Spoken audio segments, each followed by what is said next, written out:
Hi, I'm André from LIVEMAX Health Group, and today we're just going to be still working on the back of the leg and then the connection with the foot. So the whole idea is we want to keep the core braced and nice concentrated. So breathing into my belly, and then we're going to work on the foot too. So they work hand in hand. We got foundations for the back and foundations for the body right there. So there's 33 joints in the foot, so we want to move them as much as we can and make them move the best we can, right? So after we did all the stuff, the manipulations with our hands, and all the work with the foot drills, the ball, the stretches, all that kind of stuff, this would be the next step. So we're going to spread the toes out the best we can. So just like that. So now I'm on the turf, so I like to see as much green as I can between each toe. Okay, so then that's there, and then from there I'm just gonna, I don't want to push my toes into the ground like that, but what I want to do is just lift my toe up, big toe up, and little toes up, and then same idea. So I'm going to push my big toe down and then little toes down. Okay, so we're just going to work on moving them, and you want to spread them out as much as you can. Okay, so once you're comfortable with that, it's a little more tricky than what it looks like. It just takes a little bit of brain power and a little bit of time, and you should be good to go.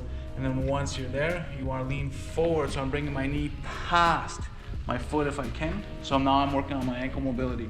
So the movement of my ankle. So what I want to do is I want this to come as far as I can. So I don't want my heel to come up, but I want to keep I'm driving my heel down, and I want to move my knee as far as I can over without the heel coming up. Okay, all right. The heel coming up is next. So now we're going to mimic some walking. So as I'm coming forward, leaning over, I'm putting a little bit of pressure. I'm adding a little bit of pressure on the outside of the foot. Coming up over from the pinky toe, over to the big toe, up, big toe, pinky toe, and down and back again.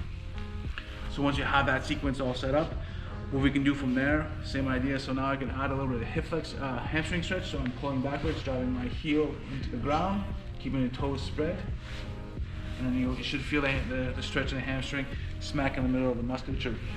Now what I'm going to do is I'm going to come forward, heel, come up a little bit, forward, and back down. And what I can do is once I'm in here, if I squeeze my glute, I can get a nice little hip flexor stretch.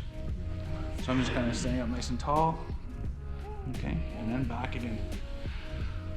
So the whole reason why I like this little sequence is we're grounding the foot.